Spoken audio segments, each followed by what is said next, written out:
नमस्कार मित्रांनो, आमच्या गावचे एक प्रगतीशील शेतकरी जे की माझ्याप्रमाणे शेती करतात आणि जे आहे ते सत्य सांगण्याचा प्रयत्न करतात. आपल्याच गावामध्ये असल्यामुळं यांच्या शेतामध्ये आपण आलो होतो.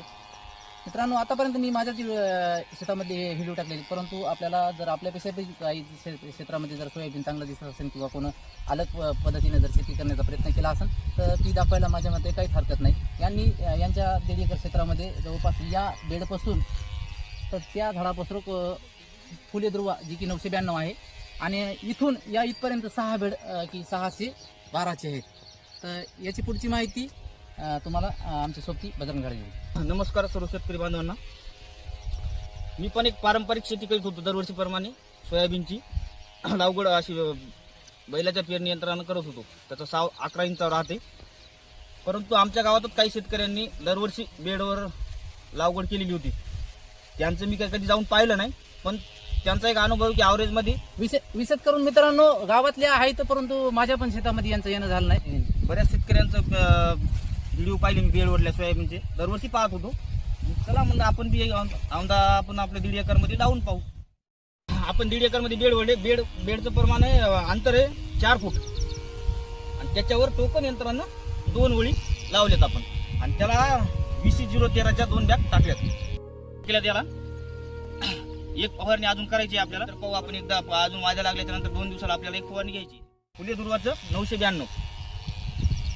1.5 एकरमध्ये 72 बेड आहेत. 72 बेडपैकी फक्त 6 बेडवर आपल्याला बियाणं कमी पडलं. तर त्या आपण आपल्या मनी नव्हतं, ध्यानी नव्हतं की 612 त्याच्यावर लावा म्हणून. मग आता आपण म्हणलं बियाणं होतं आपल्याकडं म्हणून म्हणलं नाही तर या 6 बेडवरून मी मुगाची लागवड करणार होतो. परंतु म्हणलं चला 612 एक वाण हे कोरडवचं आहे, तरी पण म्हणलं आपण घेऊ.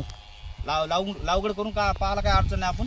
मग मला तर वाटतंय 612 वाण चांगल्या पद्धतीने आलंय बी आपलं. मित्रांनो, हे वाण 612 जे कोरडवाचं आहे ते पण बेडवर येते. हे आज याच्यामध्ये आपल्याला दिसतंय. याला पण चांगल्या ब्रँचेस पण निघाले आहेत आणि याच्या वाद्याचं पण रूपांतर झालं. तरी पण आपण नंतर काय करू, त्याचा ॲव्हरेज आणि याचा ॲव्हरेज काढून बेडनुसार ॲव्हरेज काढायचं आपल्याला. मित्रांनो, आतापर्यंत तुम्ही शेतकऱ्याचा अनुभव सुद्धा त्यांच्या याच्यामधून ऐकला आणि आता या वाहनाचा अजून बरीच स्टेज बाकी आहे.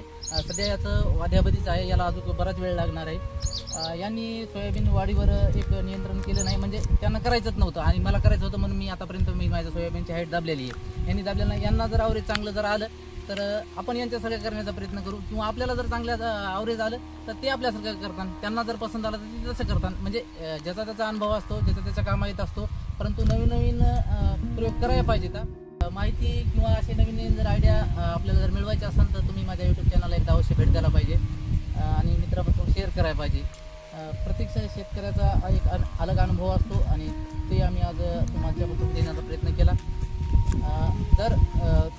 जर तुम्हाला जर हा व्हिडिओ फेसबुकवर जर मिळत असेल किंवा इंस्टाग्रामवर मिळत असेल, फेसबुकच्या प्रोफाईलमध्ये आपल्या यूट्यूबची लिंक असते. तिथे सर्व डिटेल 2026चे जे सोयाबीनचं शेड्यूल आहे त्याचे पूर्ण डिटेल मी माझ्या यूट्यूब चॅनलवर दिलेले आहेत. तसं तर मी फेसबुक आणि इंस्टाग्रामवर पण देत असतो, परंतु डिटेल माहिती एक यूट्यूब चॅनलवरच असते. त्याची लिंक फेसबुकच्या प्रोफाईलमध्ये आणि इंस्टाग्रामच्या बायोमध्ये असते. धन्यवाद.